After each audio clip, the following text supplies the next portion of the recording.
Hey everybody, it's Jason Blaha here, and I put up some training footage earlier, and I'm doing mixed grip obviously on all my deadlifting. Doesn't matter whether it's deficit deadlift, speed pulls, whatever. I always do mixed grip, and the topic usually comes up of a lot of guys asking, and it really doesn't matter how many times you cover this. People will always ask, do mixed grip deadlifts contribute to muscle imbalances? And people are like, yeah, but this other YouTube channel, Omar Issau, says that they might contribute. I really don't believe that they do in a balanced program. If you're on a truly balanced training program, mixed grip isn't the problem that people try to make it out to be. And I know people are like, well, the solution is use hook grip, use straps, whatever. It's like you don't need these solutions, guys. You really don't. Hook grip actually has its own set of issues. I'm not a fan of the hook grip. I think that over time it can damage the thumbs. I think it can damage nerves in the thumbs. I don't think it's a good idea. Now, I understand for certain sports and lifters, there are reasons why they train the hook grip, and that's fine in a competitive environment where that might come in handy. But if you're not in that environment, I don't really think there are perks to it. I think the mixed grip is perfectly fine for 99% of lifters doing the deadlift. And the things that we need to remember as far as injuries, muscle balances, all of that. First, I'll touch on the whole injury thing. Usually, there's a threefold cause for bicep tears with the mixed grip. They're totally avoidable, and I am speaking as a person who has experienced a bicep tear. My own fault. You know what? I don't have anyone to blame but myself for that, and it's not necessarily the mixed grip's fault. It was a combination of factors. I should have known better, but I didn't. So I've suffered a bicep tear, but you know what? I can tell you guys the causes of the bicep tear are usually not enough bicep work or back work, like as in lat work, because dead hang chin-ups, rows where you start with everything tight, get good Pendlay rows and things off the floor, that again, you have your arms locked out at the bottom, incline curls, things like that. These exercises that put a stretch on the bicep and train the bicep to be stronger, because that's what mobility is, guys, right? People get flexibility and mobility confused oftentimes. Mobility is your strength at the full ranges of motion, at the ranges of motion you're capable of doing. In other words, if on the very end of the lockout, when the bicep is stretched, your bicep is weak, you lack mobility there, right? It needs to be strong. You need to be relatively strong there compared to the rest of the range of motion. If you train that, the muscle is stronger when there's a stretch put on it, such as even with it locked out on a heavy deadlift. It's less likely to be injured because you've trained it to be stronger there. You've trained the connective tissue to be strong there. You're usually good. That's what mobility is about. That's one reason mobility prevents injuries, because you're strong at these different ranges of motion so that they don't become a weak link to where you get injured easily. Number two, not getting tight on the deadlift, meaning you don't pull the slack out of the bar before you jerk it, right? If you pull the slack out before you pull or break the weight off the floor, you're simply less likely to injure a bicep, dramatically less likely. Number three, if you pay attention to connective tissue, deloads, things like that, meaning you don't keep training when your biceps hurt or the bicep tendon is sore or inflamed, you realize it's time to deload, even if it's your deadlift causing it. Even if it's being caused by your bicep or back work, if it's throbbing from that, you're going to be at a higher chance of injury during the deadlift. Proper deloading, proper training programming, that's how you prevent these injuries. Those are much better solutions than saying, well, I'm going to get rid of the mixed grip, because the mixed grip is fine. The mixed grip prevents bar roll. In fact, bar roll in the wrong direction will cause you to lose your grip even with straps on, won't it?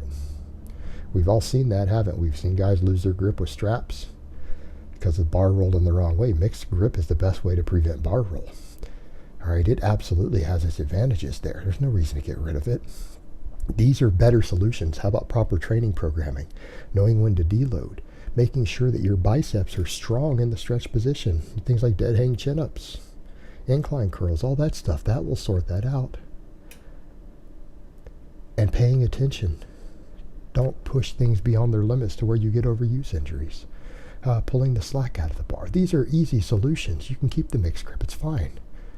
You need to follow these other things. That's when the mixed grip becomes dangerous. And you know what? Other grips can become problematic. If you push those problems far enough, even switching away from the mixed grip won't necessarily save you. It is still possible to tear a bicep. So that just staves it off. It makes it harder if you avoid the mixed grip. But if those other factors get pushed far enough, even a hook grip, even using straps could cause you a problem eventually. It's food for thought. Now, as far as the muscle imbalances go, it's like I've said before, this isn't that big of a deal. If you think about the line of pull, there's no significant difference on things like your traps and lats and everything else. If there's any difference in stimulation from the left to the right, we're talking about like 1%. 1% at the most, 1 or 2%. You really think that's going to be a noticeable difference in development? And like your traps, they get stretched on the deadlift. The stretch overload of your traps, yes, it stimulates some muscle growth. It will never stimulate the amount of muscle growth full range of motion exercises do.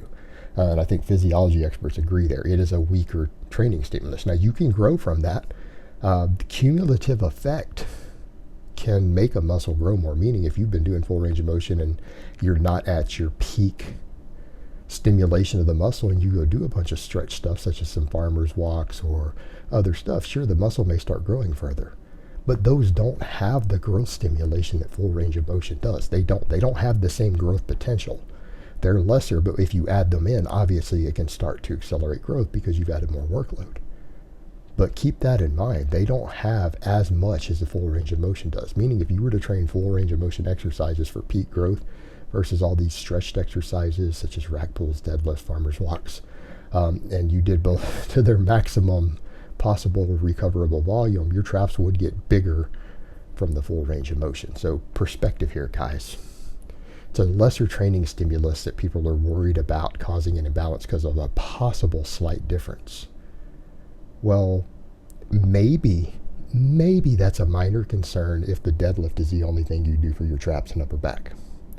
How many serious lifters or people who train even remotely seriously, or people who are on any sort of structured routine, is that their primary exercise for their upper back? Telling me people don't do rows? None of these people do rows. They don't do cleans. They don't do overhead pressing. You know, there's a lot of other stuff there. If you don't, who doesn't do these things? These things will have more balanced training stimulus. All right, if you're rowing and overhead pressing, those are contributing a little more to your upper back than the deadlifts are. The deadlifts are contributing, but those are larger contributors. That's your larger training stimulus. So why would you develop any significant muscle imbalance from a possible, and keep in mind it's a possible, it's not even a proven, and it could vary from person to person. So it's not even guaranteed to be an uneven load. But a minor uneven load in some people, why would we see a significant difference there? If that's the lesser training stimulus and the bulk of their growth is coming from the other stuff. Maybe if that's combined with side loading on your overhead pressing where you shift to the side and let one side push more than the other, the stronger side. Maybe if you do imbalanced rows on top of that, too much cheating on your rows to where you can't control which side is taking over the most, okay, fine. But if you're doing everything with relatively strict form, doesn't even need to be perfectly strict, relatively strict form, and you're doing these other exercises, this shouldn't be a problem. You shouldn't see any imbalances in the upper back or the traps from this. And of course, you could always switch hands every now and then too, if you were really worried about it, couldn't you? Now, the only real muscle you're going to see an imbalance in is the biceps. And the reason I say that, the supinated hand gets more bicep stimulation, puts more pull on the bicep. But we go back to that stretch stimulation versus full range of motion. Now we run into the same problem. If all you did for your biceps was deadlift, they will actually grow. That's been studied. We take novice lifters and you have them add 150 pounds of their deadlift over several months, their biceps actually grow without doing any curls or pressing. All right, they'll grow. We've had studies where this has been done way in the past. They gain like an inch on their arms. But it's a stretch overload. All right, it doesn't have the same growth potential that you get from full range of motion. So if you're doing rows, chin-ups, curls, things like that on top of it, you're pretty unlikely to develop a bicep imbalance from your deadlift. But that is the muscle that this is the biggest concern in. But again, for most people, I'm going to say 99.9% of lifters, they are doing other work for their biceps besides the deadlift. They're probably doing something full range of motion. Probably more than one thing. Let's be honest. Most guys out there are doing at least 3 exercises to stimulate the biceps that aren't the deadlift. That probably stimulate it more than the deadlift. So again, this is not the concern it's made out to be. Alright guys, but that's really all I have to say on that today. I hope it's been informative, and I will talk to you guys next time.